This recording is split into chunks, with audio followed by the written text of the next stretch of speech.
Good evening and welcome to our Power of Whitening webinar. My name is Celeste Jordan and I will be your host this evening. Tonight's proceedings will be as follows. Dr. Fabio will present, followed by our Q&A. So please feel free to load your questions on the column on the right-hand side. I would like to take this opportunity to thank Himan Rostami from Ultradent for sponsoring this webinar for us tonight. We will also be announcing the lucky winner of the prize that we have tonight, which is the canvas and a Opalescence bleaching hamper to the value of 3,500 Rand. Ultradent Opalescence has been the #1 choice of professional whitening for over 30 years and have added exceptional value to many practices worldwide. With quality products and research done under the supervision of practicing dentists, it's a brand that they trust and they use themselves. I would like to welcome Dr. Fabio Fowler to the stage. With over 20 years in the dental industry, always involved in dental education and marketing, Dr. Fabio has presented about products and techniques in over 50 countries, including courses and international congresses at dental schools in Latin America, Europe, Asia, and Africa. Based in Sydney, Australia, he is currently responsible for marketing and education at Ultradent Products for Asia, Pacific, and Africa. Welcome, Dr. Fabio. Thank you so much for joining us tonight. Hey, Celeste, how are you? Thank you for having me. Good, thank you. All right, are we good to Doctor, go? if you'd like to share your presentation, I'll confirm that we'll be able to see it. Okay. Done. We can't see it yet. There we go. Okay. Perfect. I can see the presentation. Fantastic. Celeste, thank you so much. And thank you, everyone, for having me here. It's a pleasure to be in a way back to South Africa. It's the best we can do at this time. I wish I could be there in person interacting with you once again. But again, I'm thankful for Wright Milners and Celeste for organizing this webinar so we can talk a little bit about tooth whitening. I do plan on this being very interactive as we can without the physical presence. So please, if you can, just make yourselves familiar with the app here, particularly with the chat and questions tabs. Do send your questions. If I see one of them while I'm talking about a certain topic and it makes sense at the time, I'll try my best here to answer them. If not, of course, we'll have a Q&A session at the end as well. But having said that,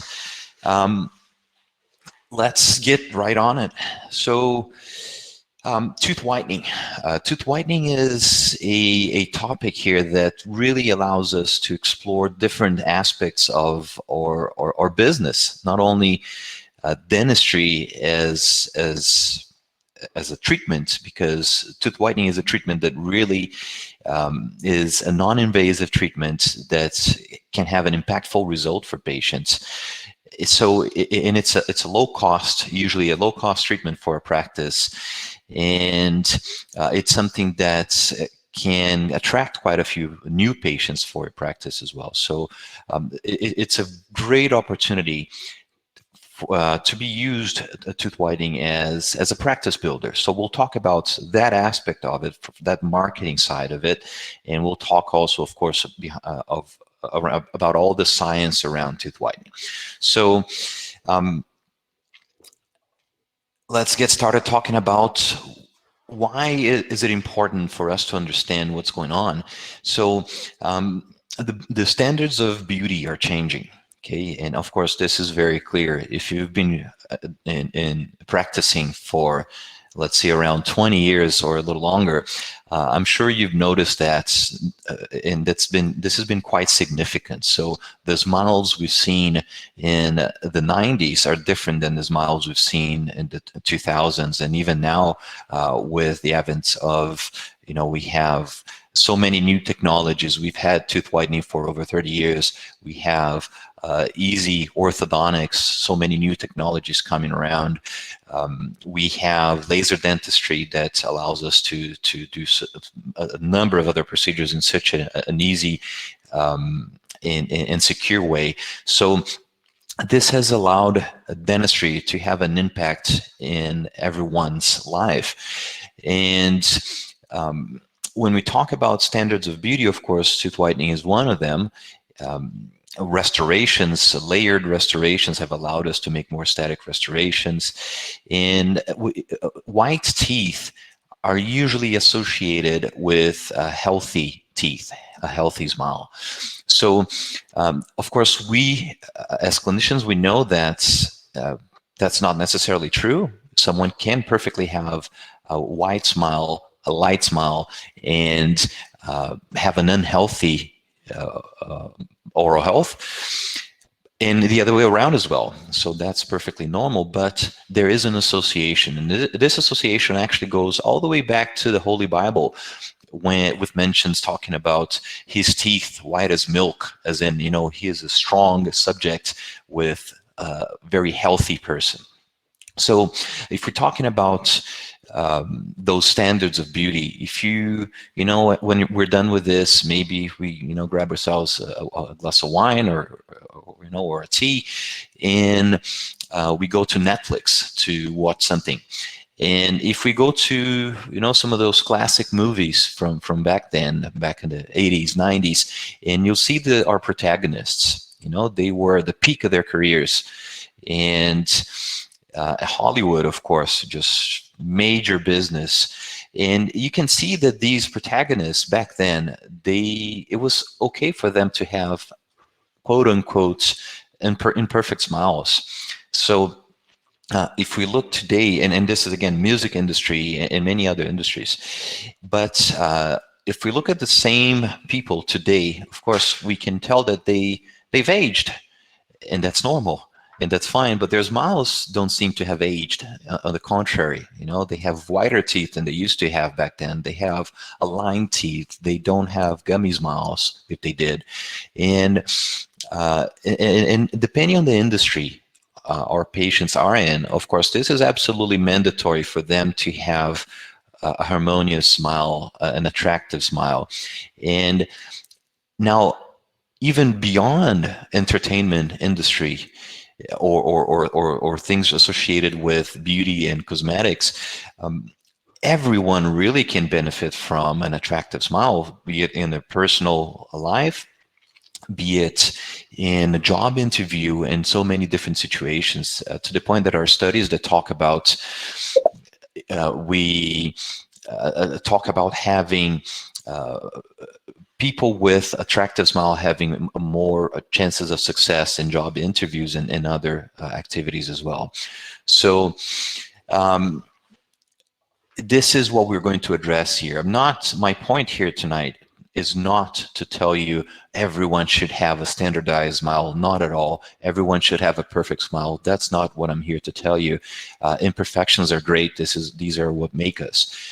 But it is important for your patients to know that if they are unhappy about anything about their smiles, or even if they haven't put much thought about it, and you bring it up and you tell them, there's some types of treatments that we can offer here, they can know that they can trust you to do that. Particularly with tooth whitening, depending on the country you're in, tooth whitening is considered a cosmetic product, not a medical device as most of your other dental products. So it's relatively easy for you to find products either at the chemist, the supermarkets, online, or even people on Instagram trying to promote whitening actively to your patients. So I tell you, here in Australia, I am bombarded by tooth whitening ads by people that are not dentists. So it is important that we have that conversation with our patients so they understand that we can actually perform the treatment in a safe way for them. Okay, very good. So again, in talking about those standards of beauty, The color of the smile is just one of the factors, but it has been identified as the most relevant factor that will bring a smile out of harmony. So this is perceived immediately in someone's smile. Particularly if you have one dark tooth, this is immediately noticed as there's something wrong there. This is human nature, okay?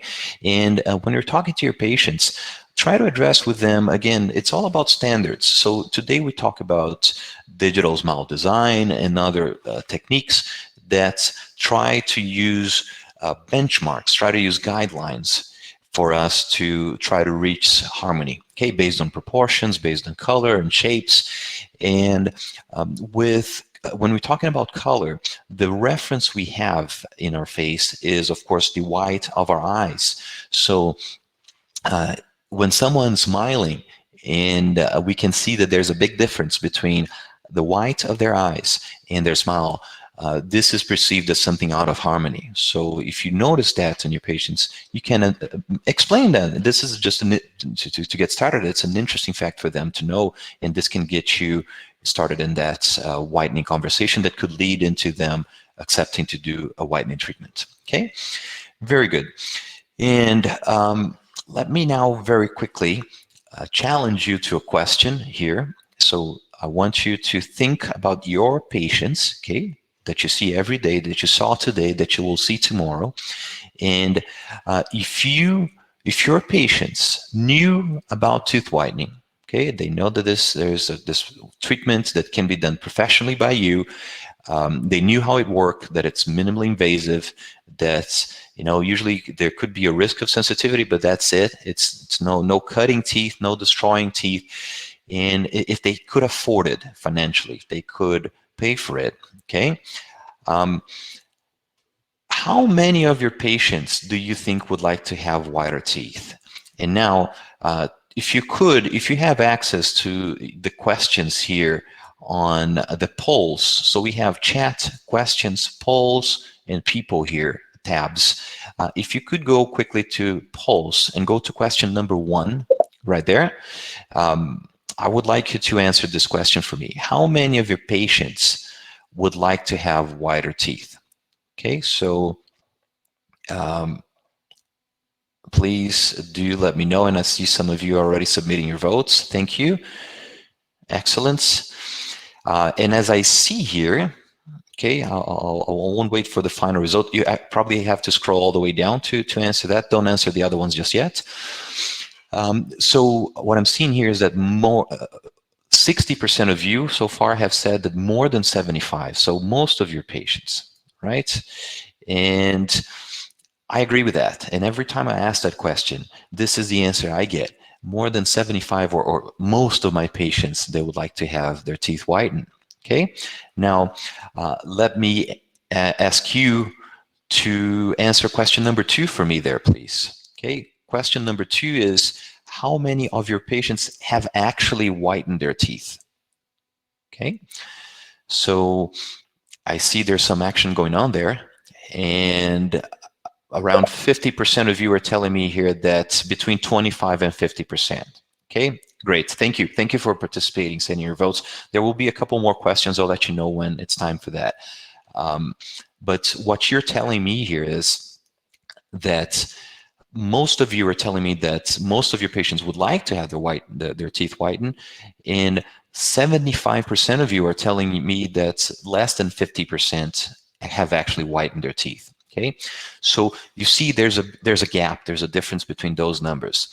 And why is that? Why do you think that is happening? Okay, so there's a number of reasons, and you can very well make an argument to say, well, my patients don't have the monies, they don't have the funds to do it. They tell me at least that they can't afford it. Okay, all right. Now, just again on that marketing side of it, let's just make a brief consideration talking about how much your patients would normally spend at one sitting at a hair salon. Okay, probably this is more related to female customers, but male customers as well. And so how much would someone spend at a hair salon? How much that would last them? And how many times a year do they do that? So try to do that math in your heads, or if you have a calculator in front of you in your phones, try to consider that. How much are they spending on their hair? How much are they spending on their nails? How much are they spending on collectibles? How much are they spending on a number of factors? It can be games, it can be movies, you know, and see how much of that is spent over the course of a year, and how much would they spend if they would go for a tooth whitening treatment? Let's think about a take-home whitening treatments. Think about how much you're charging. So, and how much that lasts. A whitening treatment can last them. Usually, we talk about between 6 months and 2 years, and you know, this is a one-shot deal that they are doing, that they're paying. And so basically what I'm trying to tell you here is that it's not that they cannot afford it. It is that they don't see it as a priority, okay? So there's a big difference there. They are spending their money. They are doing the things they like. They're just not thinking about you as one of the things that, hey, it would be nice to do this, okay? All right. So let's talk about now the science behind whitening. Why do teeth get dark over time, and how to address that? So discolorations, they usually come, teeth usually get darker over time as we live, as we age, as we consume, as we eat, as we drink, okay? And this staining is called extrinsic staining because it's being caused by factors from outside, okay? Now, of course, we have some factors that are intrinsic as well, and that means that, for instance, if someone has antibiotics treatments as they're growing up, for instance, the most famous one is tetracycline, that can really cause staining to teeth, and those are very difficult to treat. So these are basically the two types of staining that we have, of course, either extrinsic or intrinsic. And of course, they can come from many different sources. They can come from fluorosis. They can be more superficial at the enamel level. We'll talk about them towards the end of this presentation. They can be caused by after you've done an endodontic treatment on a tooth, and then that one tooth isolatedly gets darker than the other teeth. It can come gradually over time, naturally, from smoking. I mentioned tetracycline as well. And again, of course, here you see caries. This doesn't mean that this will have to be whitened. Actually, there's something dark inside of that tooth. There's something wrong with that tooth that we will have to address. We will have to treat that. Okay, so we have to understand the cases where we really can make a difference with chemical tooth whitening. Okay, and keep in mind, I'm talking about the word chemical because there is some people that will talk about whitening with light. I'll get to that in a bit, okay? And there's some very strong opinions about that. Now, talking about chemical whitening, or the term bleaching, is actually quite appropriate for this. And I would like to invite you to go to the polls section once again and go to question number 3. And my question to you is, at this point, where does the whitening reaction happen most notably? Okay, so do you think that reaction is happening at the enamel level? Do you think it's happening at the dentine level? Or do you think that this is happening at the pulp level? Okay, and I see your answers coming up here. And I'll give you a spoiler already here. And actually, it does happen in all 3 of them to some extent. But, and I see that the tables are turning here and the polls. Usually most people answer that it's at the enamel level, okay? But in reality, whitening, bleaching will happen at the dentine level. So it's important for us to understand that. So dentine will get lighter, and we will be able to see that through the semi-translucent enamel. There is something that happens at the enamel level as well, usually a dehydration, but that is not real bleaching. Okay, we can call this actually whitening because this is temporary. Teeth get whiter, but then as they rehydrate, they get back to their normal shade. Okay, very good. So how does it work? Usually we have a tray. So we're talking, let's focus about take-home treatment, but the essence is the same in all treatments.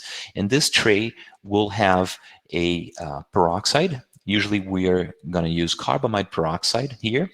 And this carbamide peroxide gel that's inside of that tray, once it is inside of the mouth, with that temperature of the mouth, is going to be activated, and the reaction will start to break down to the point that we will have that carbamide peroxide becoming 2 parts urea and 1 part hydrogen peroxide. Okay, so you see here that even carbamide peroxide contains hydrogen peroxide. So hydrogen peroxide really is the active ingredient in tooth whitening. And as I mentioned here, this is 1/3 of that carbamide peroxide actually becomes hydrogen peroxide, which means that you can actually compare products that are based in one formulation or the other. So if you get a product that is 15% carbamide peroxide, for instance, if you divide that by 3, you will be able to determine more or less what is the concentration of active hydrogen peroxide in it. In this case, if it's 15% carbamide peroxide, it'll be 5% more or less for hydrogen peroxide. So this is a good quick math equation there that will allow you to compare products that's either carbamide peroxide versus a hydrogen peroxide or vice versa. So you divide carbamide peroxide by 3, or you multiply hydrogen peroxide by 3. Okay, good. So hydrogen peroxide continues to break down. It doesn't stop there. And then all the way to the point that we get ions, particularly the oxygen ion. This will be the main actor in your whitening reaction. This oxygen ion will actually be able to go through the enamel prisms, as you can see here in this scheme, in this drawing. And then when it gets to dentin, it starts to find those molecules that accumulate over time. So that teeth getting darker is basically molecules, chromatogenic molecules inside of dentin becoming more and more complex. And then as that peroxide gets in there, that oxygen ion, gets in there, it starts to break down, it starts to oxidize those molecules into smaller molecules.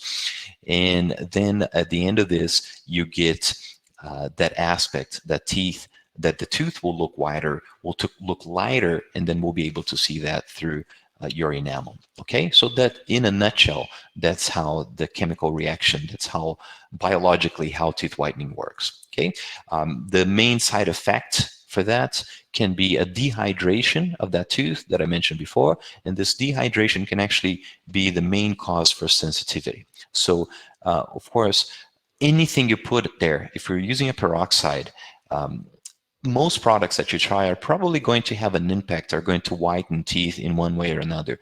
So when you choose a whitening product, it's not just about whitening teeth. It's not just about the result. It's about safety. It's about comfort. It's about everything else around it. So I'm going to give you some pointers as to what to look for in your whitening products. And the first one is a neutral pH. Okay, so of course we know a pH of around 7 is considered neutral. Underneath that is acidic, and above that is an alkaline environment. The whitening reaction happens at an alkaline environment. Okay, so you can imagine that some manufacturers will try to lower the pH of their products so that they don't break down ahead of time before it goes into the mouth. But if they lower that pH too much, you can actually bring a problem, which is you're creating an environment that is not healthy for your tooth, and you can actually have decalcification. You could be etching that enamel depending on the product you use. Okay, and this was more common in the past with the products we used to have. Do you remember those products that you get a drop of liquid with another liquid, and then you have to mix yourself? I don't know if you still have those in South Africa. If you do, I would strongly suggest you not to use those, because those really, apart from the fact that each time you mix them manually, you get a different concentration, different properties, but those products have a very low pH, and they can be quite harmful. They can cause permanent damage to enamel. Okay, most products by major manufacturers that you use today you should be safe with them. So look for a product for neutral pH. This is just as a reference for you. This is from Dr. Renato Paulo from Brazil. And in his research, he shows here that he measured different brands of products. You can see the brand names here at the bottom, and the green bar represents the concentration stated by the manufacturer for each of these brands. And then, so you see most of them talk about between 6.5 to 7 as neutral pH. So this is a neutral pH. But then when he measured each of these products after 4 months from the manufacturing date, he got different numbers. So some of them were very close to what they stated. Some of them were a little lower than what they stated, to the point that we see certain products here that are around the 5 point something pH level, and this can start to get dangerous. This can get into the critical zone for your patient's teeth. Okay, so and these are take-home products, so they're usually more stable than in-office products. If you compare in-office products, there's a major, these numbers actually can go further down depending on the brand you're using. So be wary of that. Now, there have been studies in the past. I actually remember when this study came out, and then it was promoted, it was sent out to all dentists in the United States by Dr. Bicuspid. This is a few years ago. I was living in the US back then. And this here talked about bleaching causing permanent damage to enamel, okay? And they talking about a 35% hydrogen peroxide product causing a significant alteration at enamel and dentin, okay? And then people started to freak out about it, of course, because this study is showing that there's by this time already people knew that whitening was considered safe, but then this study came in the opposite direction saying that. And then if we look closely, we can see that it really depends on the brand of the product that you're using. And in this case, they were using those products that you mix one bottle with another bottle, you mix manually. So these products, as I mentioned to you, they can be quite harmful. So stay away from them. Even their own manufacturers, they have launched other products and they'll tell you, oh, these other products are better, but they won't take these products out of the market because people still buy them. Okay, don't use these products. Very good. Now, additional ingredients and benefits for you to look for. And potassium nitrate or some desensitizing agent is always beneficial, of course, because there is a chance of sensitivity and you can minimize that right off the gate if you have it in your product. Fluoride is also beneficial because fluoride can also help reducing sensitivity, and we will at the same time strengthen your enamel. Patients are usually concerned, hey, if I whiten my teeth, will it cause an impact? Will it damage my enamel in any way? We know today to the point that there are studies, independent studies, talking about actually, depending on the product you use, and this was done with the Opalescence PF formulation with potassium nitrate and fluoride, patients that have whitened, and this was done with a 20% carbamide peroxide concentration. At the end of the treatment, patients that have used Opalescence PF had a more mineralized enamel than the control group that didn't use any whitening at all. So again, it's actually the opposite. Not only it will not cause any harm to your enamel, but it can actually strengthen your enamel as you're going through that treatment. Okay. So this is a very important thing for us to know, so we can talk to our patients that are concerned about the risks of teeth whitening. Good. So xylitol, or any type of sweetener that doesn't cause an unfriendly environment or a friendly environment for bacteria. So peroxides taste bad by nature, and so manufacturers have to put something in there. And of course, if you use something cheap, if you use some sugars, you can actually mask that flavor, but you can cause an environment that is not healthy for your teeth, especially to be on the tooth, in contact with tooth for such a long time. And also water. I mentioned to you that dehydration is one of the biggest factors, and if you have high water content in your whitening treatments, in your whitening gel, this will help rehydrate at the same time as you are dehydrating a little bit. All right. And and the last aspect here that not a lot of people think about this, but it's quite interesting if you consider. Peroxides are usually unstable, so it's quite difficult to tame them, to control them. And not all manufacturers have got the hang of it. So most products available in the market today, still today, they are not active for more than 1 hour and a half, 2 hours, okay? To the point that if you buy a take-home product, even if they say in their brand name, night, it's this, whatever, night. If you read their instructions, you see that they don't talk anymore about overnight use because they know that that product's not going to be active for that long, okay? But there are products that actually do stay active overnight, and this has been proven by independent research as well, and by none other than Professor Bruce Mattis, who is one of the major authorities in tooth whitening. And of course, Professor Mattis from the University of Indiana in the States, and we have Professor Birassi Gaion from Brazil, who was also working with Professor Mattis back then, and they came to the conclusion here that they measured opalescence PF 10%, and after 10 hours, there was still more than around 10% of that active ingredient available for use. So it really does work overnight. So if you talk to researchers on tooth whitening, most of them will tell you that the gold standard for whitening is lower concentrations, long application time. So basically overnight use with 10% carbamide peroxide. And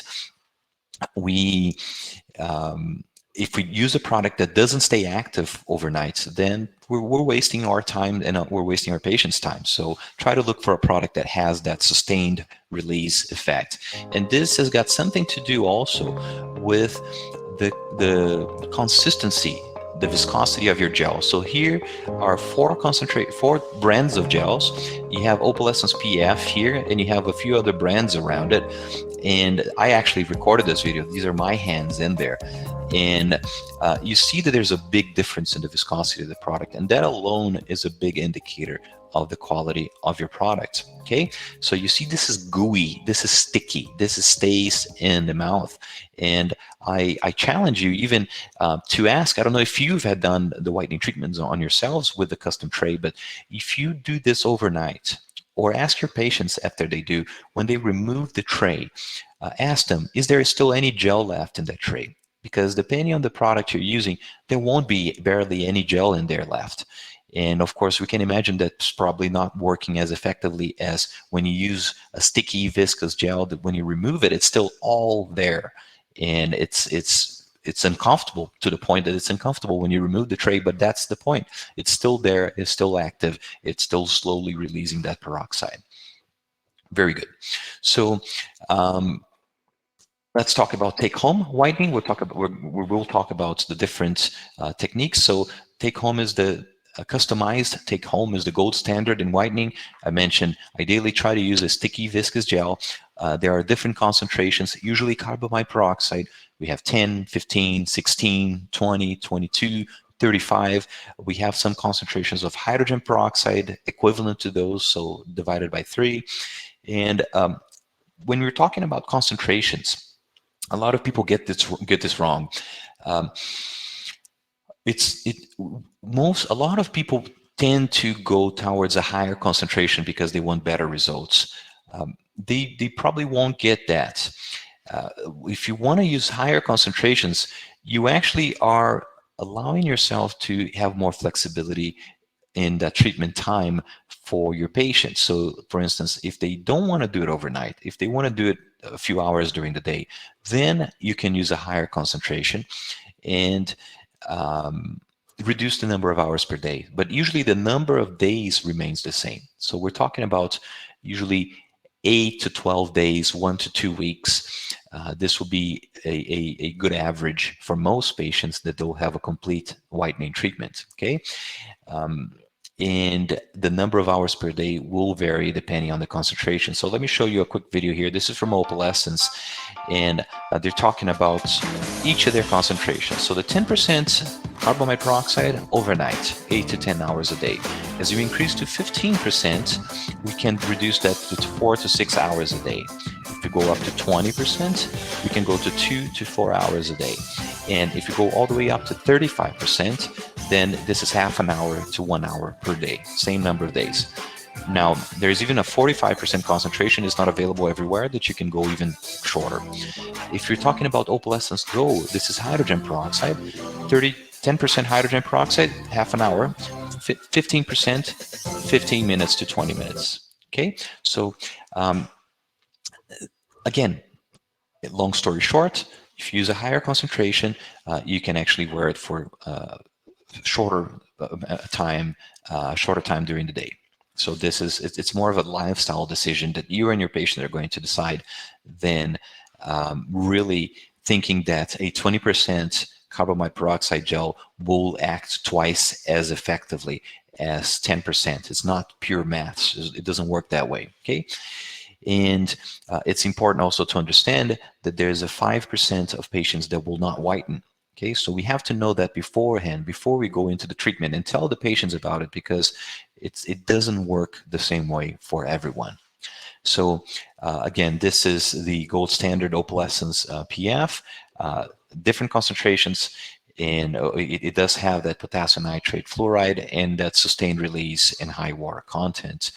There are other good products as well available in the market, but again, there is palpable difference between products, and if you extrude them and just see their behavior, their viscosity, you can notice that difference. Now, let's go over the technique, the treatment. So we take the patient's impression, and we can do this with alginate, and then once we have that cast model, we'll use that to form the tray. So as we're cutting this model, we want to get that U shape, that horseshoe shape, and just like that, as you can see there.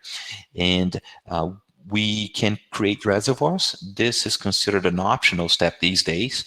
And if you're doing that, I highly recommend you use a light cured resin. In this case, it's called LC Blockout. You can see there that we're not going all the way to cervical, proximals, or incisal. Can you see that it's not covering those the tooth as a whole, because we need that natural reference, okay? And then by being light cured, it allows you to keep that material in there. Some people like to use wax or other things, but those will go away and will lose your reference. So you have your vacuum forming machine, that acetate tray sags off a little bit, and then as you bring it down, the vacuum will form the tray. As it cools down, wait for it to cool down. This is very important. You can cut it, and then you can trim it, and be very careful about this step here.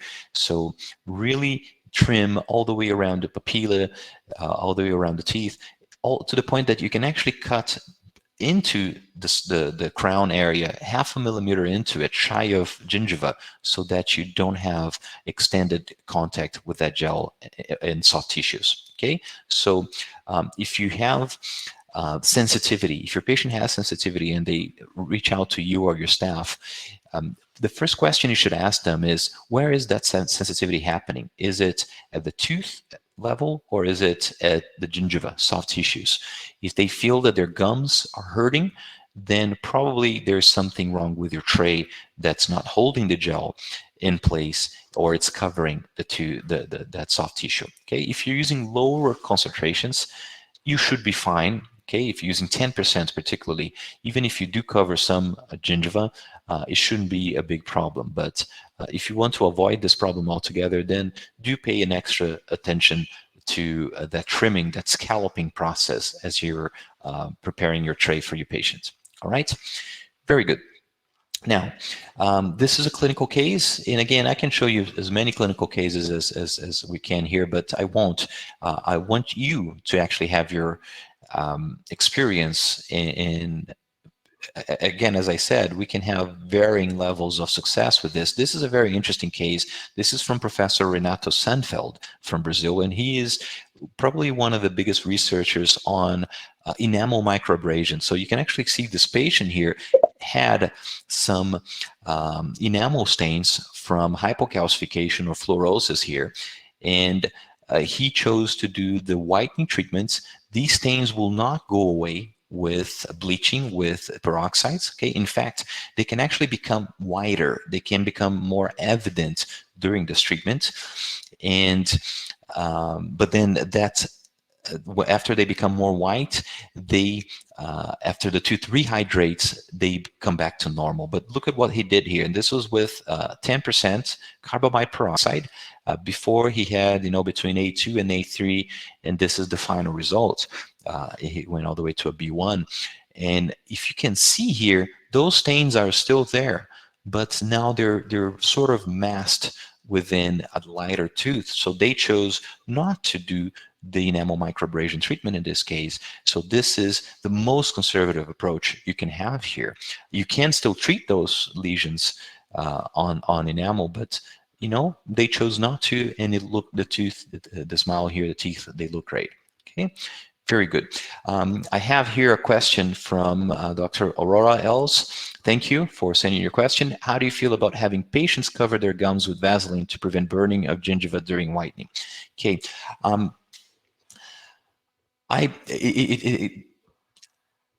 If you're talking about take home, it really won't make much of a difference. Okay, I've seen people try to do that in office as well. If we're talking in office, of course, there's something that's much better. That, of course, is that resin barrier. We'll show this. We'll talk about this in a bit. But really, Vaseline, it's mostly, again, for comfort for the lips. But for gingiva, I really, at least my experience, I have not seen that being very effective. If the gel is in contact with the tissue, I don't think Vaseline will prevent, also because just by moving the lips, it will displace that Vaseline around. Okay, thank you for your question. Great. All right, so let's talk about treatment times. So this is a guide, a reference only, okay? But usually most of our patients, we talk about more than 90% of them, and usually we're talking about the A shades, right? They are easier to treat. Within 1 to 2 weeks, we can treat these patients. And of course, again, not everyone's the same, but on average, that's usually what it takes. If we're talking about bluish, grayish shades, then this can take twice as long. And we need to understand that, and we need to plan for that and explain it to the patients. And then if we have more difficult cases like bending from gray, dark brown bands from tetracycline staining, those are incredibly difficult. Those are incredibly resilient, difficult to bleach. So if you're using just take-home technique on those, they can take up to months. There are many cases in literature talking about 6 months every single night for 6 months. Can you imagine the amount of patience, the amount of persistence, really, that you and your patient have to have for that? Now, these days, thankfully, we have in-office treatments that we can shorten that time, but it will still be very challenging. You will have to do multiple in-office sessions, and then you can exchange those every now and then with take-home. You can combine in-office with take-home. Again, just managing the sensitivity of your patient's teeth. Okay, very good. One thing that I can suggest to you as well, especially in take-home whitening, sometimes patients will go from an A3, A2, and then they can get a very good result, but they may not notice it. Okay, so if you look at this case here from Professor Paulo Cogliato, you see that he bleached only the upper arch, and you can see there's a major difference there. It's very noticeable. And then if we go to the final results, brilliant. And sometimes patients may have this level of success, clinical success, but they may get frustrated because they don't perceive, because it's happening overnight, little by little each day. So this is one of the disadvantages maybe of take-home procedures, because we really have to manage the expectations of our patients. So one recommendation could be actually to bleach one arch at a time. Start with the upper, and then as you're done, you can show, you see here, we have the before and the lower and after in the upper, and there is a significant change there. Of course, you can also, and you should, record the shade before and after along with the patient. You both agree, oh, this is the tab from the shade guide, so you can compare, because the satisfaction of your patient will be directly associated with their expectations. If they have incredibly high expectations, even if you have a very good result, you may not be able to meet those expectations. So this is one way that you can use to help measure that. Okay, so Dr. Joano Cillers, was this done in office? This case here was done at home. Okay, take home, 10%. Very good. So now let's talk about I've checked with Celeste and Human just before earlier today here, and I asked, are over-the-counter products a big thing in South Africa? And usually I don't feel that they are as prominent as they are in some other countries, like the United States, like in Canada, like here in Australia. These products are all over the place, okay? And to the point that we have some of these companies with millions of followers on Instagram actively promoting to our patients.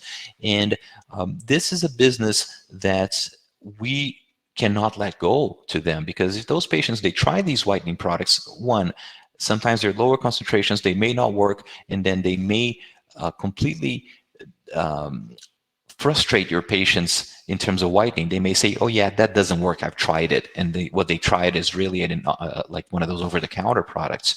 And also, if it works, if they have a restoration, you won't whiten the restoration, they can have sensitivity from it. So really, we need to keep this within the dental profession, okay? Hygienists, therapists, dentists, our staff. And this is interesting. This is from one of these companies here. They are actually giving advice to people. Hey, you're more than welcome to complete as many consecutive treatments as you like. This is incredible to me to see that this is happening, and dentists are allowing this to happen here in Australia. So don't let that happen in South Africa. That's if there's a piece of advice I can give you. All right. In order to fight back, you can actually use this product here. So this product was designed to be offered to fight back over-the-counter products. So this is called Opalescence Go, and Opalescence Go, it comes in a tray that you can see here. So this is, it's preloaded. So the gel's already in there. It's a one-size-fits-all solution. It's supposed to fit from molar to molar. And I'll show you how it works, but this is hydrogen peroxide, so this is supposed to be worn for shorter times during the day, so not overnight use, because this tray won't stay in place for that long. And but again, it will stay for a couple of hours active, okay? So in this case here, we have 10% hydrogen peroxide and 15% hydrogen peroxide. So 10%, you wear this for 30 minutes to 1 hour a day, your patient will do that. And 15% hydrogen peroxide, they'll wear this for 15 minutes a day to 20 minutes a day, okay? So it's very convenient, and there's no chair time. This is the biggest benefit for you. So the biggest cost we have in tooth whitening is not the product itself. It's actually our chair time, our staff, at that time that could be used by another patient doing another procedure, while this patient is doing their own treatment supervised by you, but they're doing this at home. Okay, so this is how this works. We have these trays. The kit comes with 10 upper and lower trays. They're preloaded. You can see that in here. You center the tray on the arch. The patient will then close their mouths, and they'll suck down to secure that tray in place. No fingers. They're almost like blowing a kiss. Then they remove that outer tray, suck down again. Okay, like blowing a kiss. Don't push with the fingers. Don't bite. Hope the audio is not too loud there, and that's it. Okay, so basically that's it. The audio was actually quite loud for me. I hope you could hear me through it. But But yeah, okay, so I see a comment here in the chat as well. So it is happening in South Africa, over-the-counter products. Okay, thank you. Yeah, Dr. Natasha, for this comment.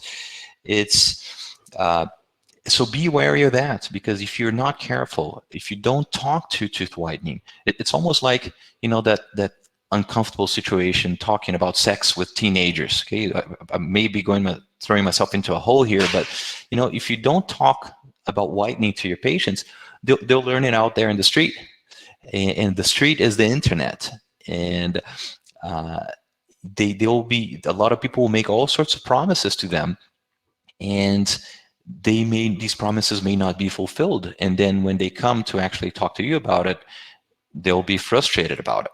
So again, do take the initiative. Address this with all your patients. Include in your profile, in your when you're first seeing that patient, include some tooth whitening questions. Are you satisfied with the color of your teeth? Bring that conversation along. Whiten your staff so they can share their experiences as well. Okay, very good. All right, so this Opalescence Go gel here, as I mentioned, we have the two different flavors. Again, it's actually quite comfortable. I don't know if you haven't had a chance to try it. I'm sure, you know, if you can reach out to Wright Milners and Celeste. And this is a material that you have to try it in yourself to feel really how it feels. And you see here at the bottom of this image, it's actually the only take-home product that you can use on patients with brackets. Okay, so this is very convenient. You put the tray, and then after you're done, you dispose of the tray, and you can actually whiten with brackets in place, because remember, whitening is happening at the dentine level. So you will not leave a stain, it will not leave a mark underneath those brackets of unwhitened teeth. Okay, so this is interesting. It's important that we know that. Now, again, just a couple of clinical cases, but your own experience is really what matters the most here. And this is the key part of all this. You need to have a menu. You need to have an offering for your patients. And in marketing, we talk about the rule of three. Right. So if you have three options, like if you go to McDonald's, you know, small, medium, large, if you have three options, your patients are more likely to choose one of these options rather than choosing not to pick any of them.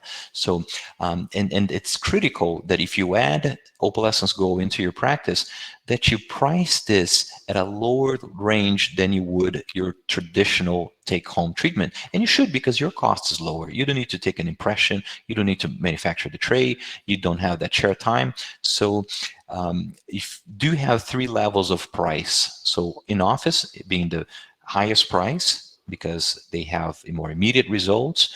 It's more costly to you, but also in the middle there, take home, and then at an entry level, maybe closer to what they can find those products at somewhere else, but higher than those, of course. But then they do it professionally through you. Okay, so this is the key part of this. Offer this at an entry level.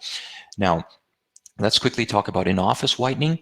And we usually, in this case, we use higher concentrations. And these higher concentrations, in this case here, we can talk about 35 or 40% hydrogen peroxide. Okay, and some of you are asking for the slides. I'll be happy to share them afterwards. I can coordinate with Celeste. Okay, so, and I'll also, at the end, I'll share a link for you where you can see a recorded, Celeste will share the recording of this presentation as well. So again, don't worry about that. I'll be happy to share. So Opalescence Boost here is 40% hydrogen peroxide gel, and but at the same time, it's not just about that concentration. Okay, so this material is it's very stable. So you have a neutral pH. That pH actually stays completely flat. It doesn't lower after you activate it.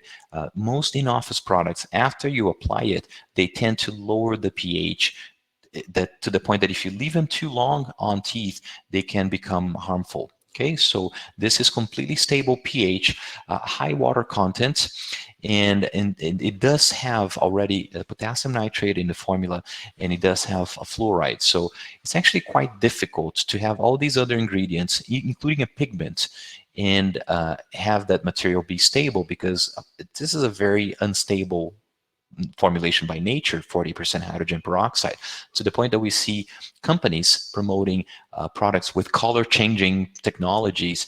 And if they're saying it's changing the color to let you know that the product needs to be replaced, this is BS. Okay, they're telling you that their product's not even stable enough to keep their pigments in place without decomposing, degrading, and degrading, and they're trying to sell it to you as an advantage. Okay, and then this is chemically activated. I'll show it to you. So you see here that this syringe, you have the red syringe that has the peroxide in it, and you have this clear syringe that has the activator. Okay, can you see that in this clear syringe you have another syringe inside of it? So there's a syringe. The plunger of the syringe is a syringe itself. Okay, so I'll show you how that works. It's a neat mechanism here that will allow you to really get a really homogeneous mix of your whitening product. Now, let's go through the treatment. Always try to measure that shade in advance. Agree with the patient, because of the high concentrations we're using here.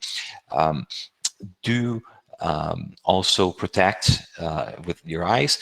And then you see here, this is the umbrella cheek retractor. This is very neat. This is a cheek, tongue, and lip retractor that is very easy to use. It's ideal for whitening because it's very comfortable. You can stay hours with this in your mouth. Okay, and then after you've isolated, you can use your resin barrier. Okay, and we apply this Opal Dam material, your resin barrier. Of course, we can wash and dry that in advance. It's ideal. And then we apply this resin barrier, and we are careful not to leave any pink spots in there. And after we apply that, we can light cure. So this material is called Opal Dam, and there's the green version. Can you see that it reflects light back at you? So there are some reflective particles in there to prevent it from heating.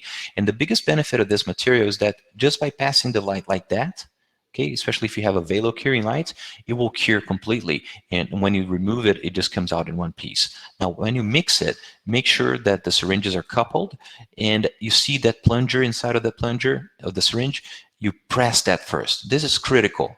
When you press that, you're actually mixing the activator with the peroxide. And after you get those two in contact, you really, because the gel is viscous, so you have to go back and forth 50 times, 25 times each side, okay?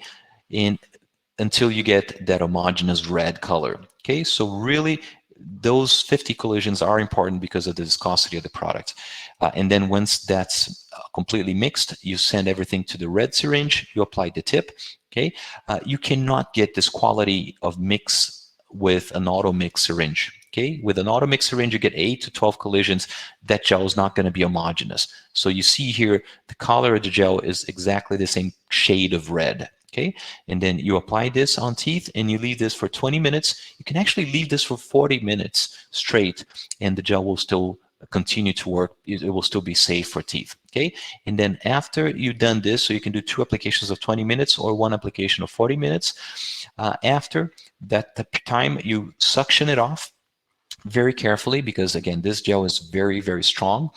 And we then can apply for another 20 minutes, or if we're done with the treatment for that day, we can wash it and then see how that resin barrier comes off very, very easily. Okay, so just one piece, as opposed to some other brands that they'll crumble and they'll go inside the sulcus, makes it very difficult, very challenging. Okay, and then of course you adjust the shade once again with your patient. Okay, now let me tell you a little bit about that umbrella retractor. This is quite neat. So this is a new product that has been launched this year. And I don't know if you use something like just a cheek retractor, but these traditionally cheek retractors are very uncomfortable for patients. And this umbrella retractor, on top of having, can you see that there's a tongue retractor in there? And this is very small, it's very flexible. It passively props the mouth open. Okay, so you can actually bite with it. You can take registration. You can take bite registrations. Let me actually stop sharing my screen, my presentation, real quick here, if you can see me. So this is that umbrella retractor. This is what it looks like, and you can see it's very flexible. And you have that tongue piece in here. So let me just quickly show you. I showed this because most times I show that video. People ask about what are they using there. So you just put it in place, and you see how fast this is, and this is very comfortable. So, okay. Sorry about that. So you see, this is very easy. It doesn't, once you have that in the mouth, it doesn't pop out as some other devices may. Okay, so let me share my screen once again here, and we'll get right back to it. So, and the next thing we're going to talk about here, well, there's a clinical case I'll quickly show here. This is a combined technique here. This is in-office treatment, okay, with Opalescence Boost. And then the patient finished with a couple of trays of Opalescence Go at home. So this is a way that you can combine in-office with take-home treatments as well, okay? And the case afterwards. Very good. So whitening and light sources. Are you using a light to power your whitening? Okay, so there is enough research, literature to show us. There's been over 20 years of literature talking about whitening with light brings no significant improvement to the bleaching effect. Okay, so it's very important that you understand this, because there could be a benefit sometimes, and sometimes actually just having that light there will dehydrate teeth and they will look whiter. So you may have that wow effect after you're done with it. But don't fool yourself, don't fool your patient, don't trick them. This is from dehydration. If you get a blow dryer on your teeth and you do that for 1 minute, you dry your teeth will look whiter, okay? But this is not real bleaching. This is just whitening of your teeth, okay? This is temporary. This will take hours or maybe a day. So as soon as teeth rehydrates, that shade will go back to what it should be. And on the other hand, because that light actually scientifically, it's a good solid concept, but clinically, it's just not worth it. So beyond not bringing you good results, better results, they can increase the risk of sensitivity, because those ions, they can penetrate further, and then they can actually skip dentin altogether and go all the way to the pulp. Okay, so this is usually okay, but if we can avoid sensitivity with our patients, just the chemical, just the peroxide will do the work, because it's sexy, because it's fun, because it's interesting to have a light or a prop. Patients will ask for it. The media is talking about it. So, but this is pure marketing. Okay, it does not bring you a benefit to the point that even these trays that we see here, these are ridiculous. Really, they do absolutely nothing. And you have people with those things in their mouths. I don't know why they subject themselves to it. But again, people are paying them to do it. So be wary. I'm going to talk about quickly two different variations of this. I will not be able to go in much detail today, but one of them is non-vital bleaching. So of course, this can be devastating for harmony if you have that one dark tooth, particularly if it's an upper, and particularly if it's an incisor. Okay, and this here, in this case, you can whiten just that one tooth if you want. So in this case, you see it's very severe. The patient was very unhappy, and this case was done with Opalescence Endo. Opalescence Endo is a 35% hydrogen peroxide gel. It doesn't have pigments, and it's specifically designed for application, intracoronal application. Okay, so the technique we use with this usually is called walking bleach. Okay, so the walking bleach technique consists of removing your restoration, removing your obturation up to 1 millimeter, no more than that, beyond your crown line, okay, into the root canal.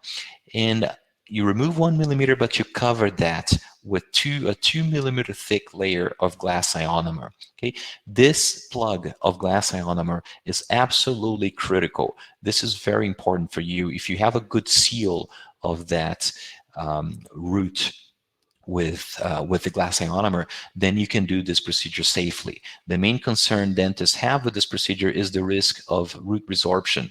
That can happen in a small percentage of cases where you don't have that plug, and then that gel is inside the root, and the oxygen ions are actually traveling the other way around outside, and then they can reach the periodontal area and cause an inflammation there. And in those 5% of patients that you don't have that you have a gap of enamel and cementum, that you have dentin exposed, all those factors combined together can cause that root resorption. Okay, so it's a small chance and it's preventable, but again, we have to understand what's going on, what happens there. So once you've done that plug, you can apply the gel inside of so that's the glass ionomer, and then you can apply that gel right there inside, and then you seal this with a temporary cement, and you can actually send this patient home.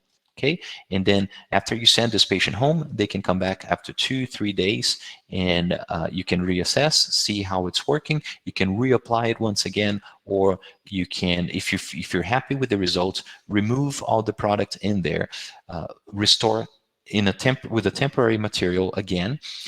Wait for 2 weeks until you bring this patient back to do a permanent restoration on them. Okay, do not restore immediately after whitening. All modalities of whitening. Okay, because there's still oxygen. That oxygen that's going about the tooth, it's still being released, and it's still inside the tooth, and that can actually prevent your initial bonding layer from polymerizing properly due to that oxygen inhibition, right?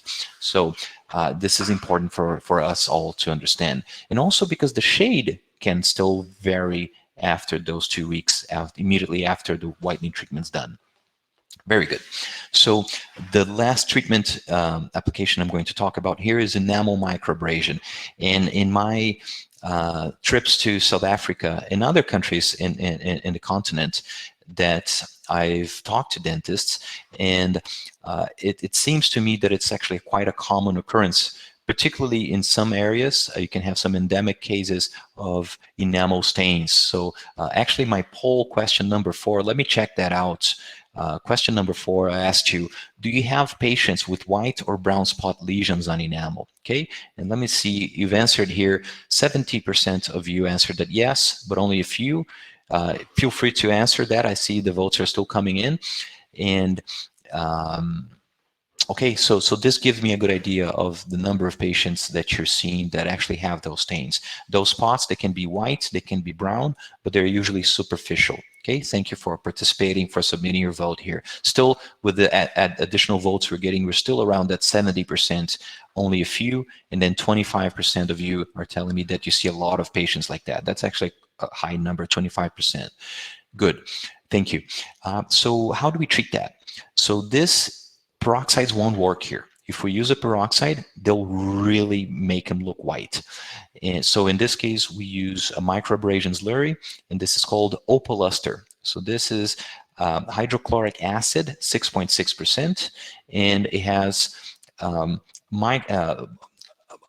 silicon carbide particles in it. Okay, so it does have an abrasive. So it's an etchant and an abrasive. It's not phosphoric acid. Okay, it's hydrochloric acid, and these particles, this material will be effective in stains that are up to 0.2 millimeters deep on enamel. Okay, how do you know how deep those stains are? There's a way of finding out. If you do transillumination, you can do that with your curing light. There are some lights that have, this is from the Velo light, you have that green filter. or if you can just do with your light, but make sure you protect your eyes. You don't look directly at that blue light. Okay, it's safe to look at this green filter. And you see this stain here on enamel.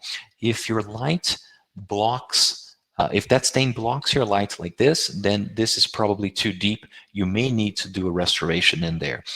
But if that stain lights up when you do the transillumination, then it probably means it's superficial and the prognostic is favorable for enamel microabrasion with opal-luster.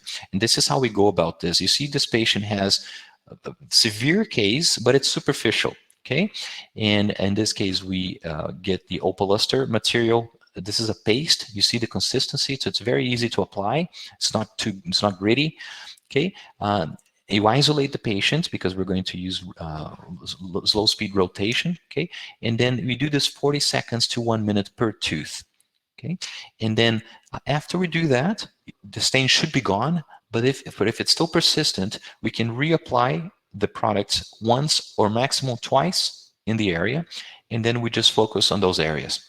Because we're doing this to such a low extent, this is not perceivable on the smile. So teeth will look like polished. You're not changing the overall anatomy. This is why it's called microabrasion. So you see before right here, and see this is immediately after the application of this treatment of enamel microabrasion. Okay, so this is a very convenient. It's always good to have at least one syringe of this available. The kit comes already with those cups.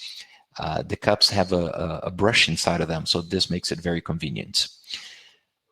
Last bit.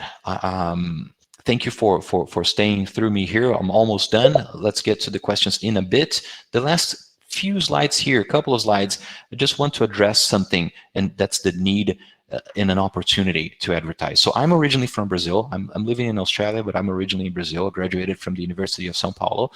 And in Brazil, we have over, actually this number is closer to 300,000 now, but let's talk about 250,000 dentists. This is the biggest number of dentists by any country.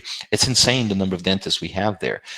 For a population of 211 million people, we have one dentist for less than 1,000 patients. Okay, we have 1.2 dentists for every 1,000 people, and again I say patients, but they're not necessarily patients because only 5% of people go regularly to the dentist in Brazil. We have many similarities between Brazil and South Africa, of course, and many differences as well. So one big difference that you have there, you have only about 6,000 dentists in the whole country.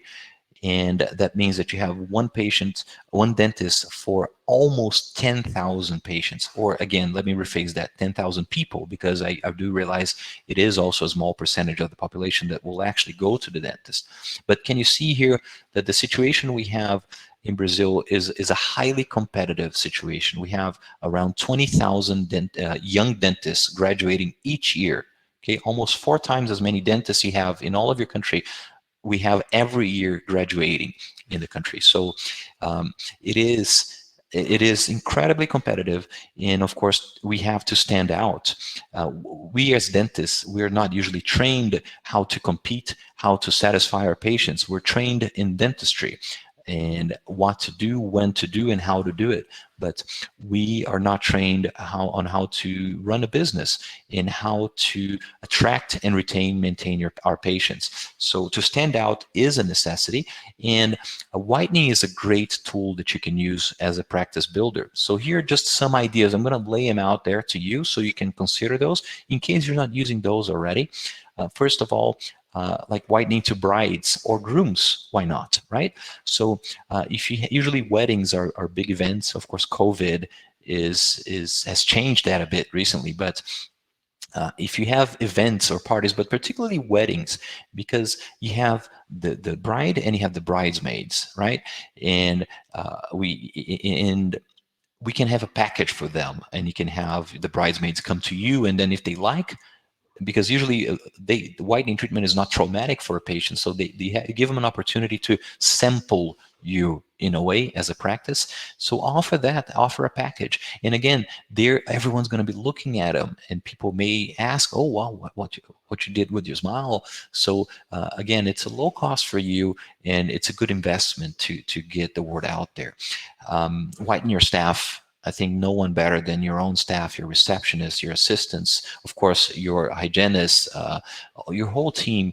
If you can give them this opportunity, I'm sure they'll be happy with you for it, and they'll be happy to share their experience. And again, good or bad, oh, I did have some sensitivity, but most of them will be happy with the treatment, as most patients are when we're talking about tooth whitening. Next up, special occasions, Mother's Day, Father's Day, or anything else, offer a free whitening to your patient's mother. So if you like that patient, if they're a good patient, they come consistently, probably their family will as well.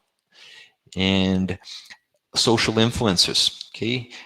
This both in a digital environment, but also in a physical environment. So if you know one of your patients can be an influencer, be it in their circle, in their sports team, or on social media, if they have many followers, if they post, if they have a video game channel, you can offer something to them, and maybe ask them to mention, hey, can you mention that you did this with me?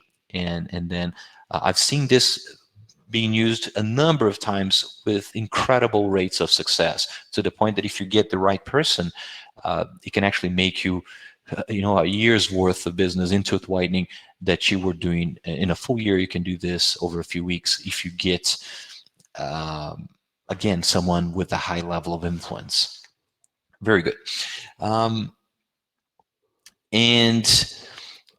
the list goes on, okay? And the very last thing I'm going to tell you here is, when you do offer whitening treatments to your patients, do offer this. This is a White for Life program, and you can offer a lifetime or a 10-year maintenance for your patient after they whiten, if they come back every 6 months for their checkups. Okay, they pay for their checkups, but every time they come on time, every 6 months, you can offer them a couple of those Opalescence Gold trays, and you're touching up. Once they whiten once, it's a lot easier and faster to whiten again. So this is something that it's done widely in the United States. This image, actually, I got this from social media from a dentist here in Australia. So this is a very smart and cost-effective way to keep your patients for coming back. Have your patients coming back to you. It's a motivation. It's a high value for them. It's a low cost for you. Okay. Very good. So again, I'm sorry I've extended myself a little bit beyond what I had planned originally. I do appreciate the questions you have sent here. Now maybe, Celeste, we can break in for the Q&A session. And just as we make this transition, let me just leave this one last slide here for you. Of course, with my thank you for hanging on, for participating. Don't go away, because we have the lucky draw here that Celeste will do, so don't miss out. And this QR code that I left here, this is for this website, educationmadeaccessible.teachable.com. And on this website here, there is a free educational programs, webinars on a number of different subjects with international speakers that might be of interest to you. So just a suggestion here that you can follow this. So Celeste, they're all yours once again. Yep, thank you so much, Dr. Fabio. Really phenomenal presentation. I mean, I always enjoyed it when you came out to South Africa, to come and entertain us here. And tonight was no different. So thank you so much for offering up your time. I do realize that, with the time difference in Australia, it's quite early in the morning for you. So we appreciate your time. Thank you. It's my pleasure. And, thank you. I absolutely love that last part of the presentation as well. The lifetime warranty or that you've got there, that top up. I think it's such a phenomenal, value add to the practice, and to keep your patients coming back. So yes, definitely is something that I think is worth investing in. So thank you so much for that one. I've put together a little presentation just to show the promotions, which we'll do afterwards, and then right after that we'll do the lucky draw as well. So I quickly want to have a look here in the Q&A. I know that during your presentation, you did answer a lot of the questions. Dr. Aurora did ask here also, which lip retractors do you feel work the best for you? Yes. So again, there are different options, and I have a couple of them here. You know, you have, of course, there's the Optragate. This is the umbrella. There are those others that you can pull. I would say, again, in my own mouth, this is very obvious, and I suggest you try this yourselves as well.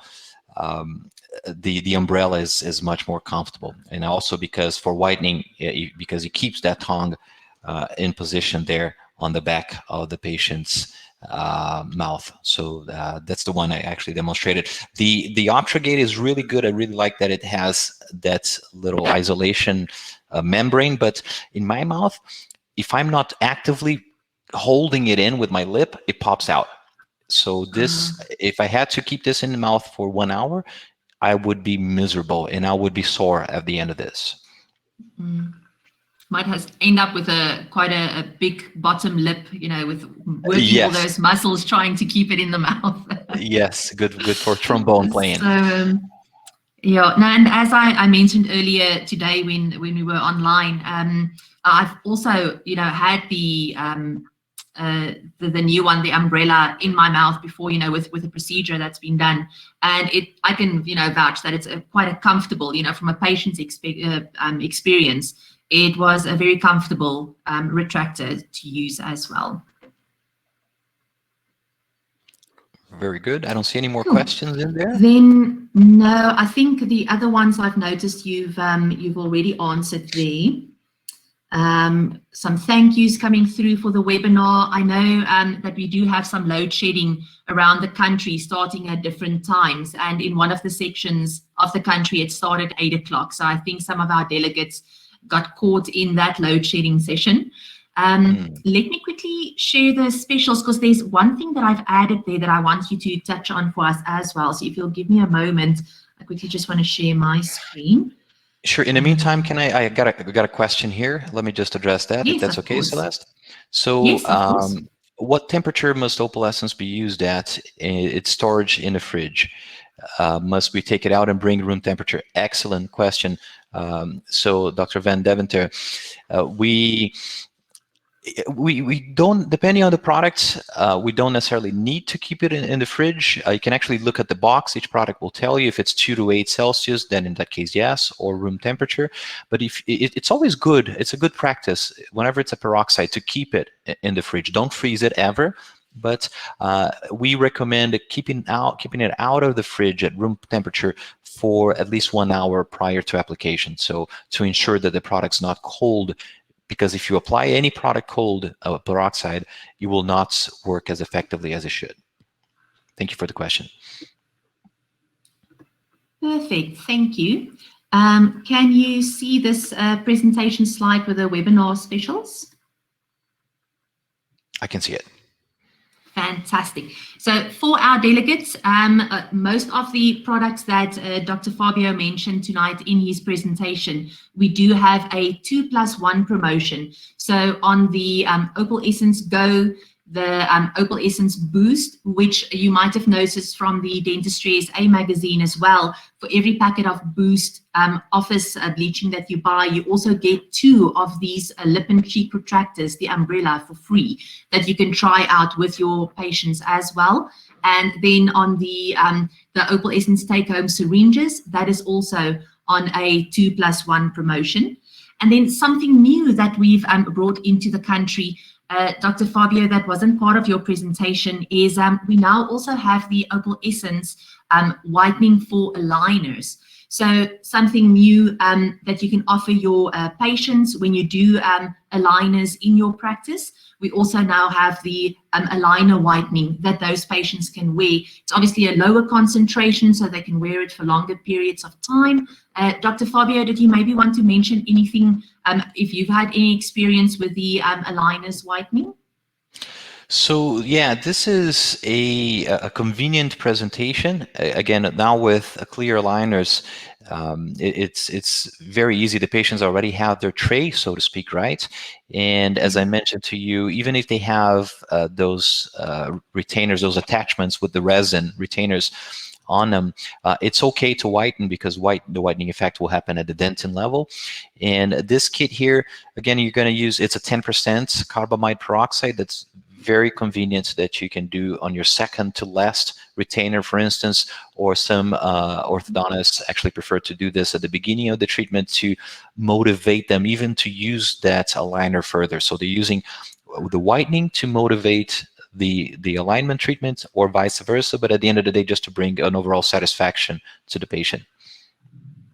Fantastic, thank you. I think it's yet again one of those innovative products, you know, that can add further value in the practice as well.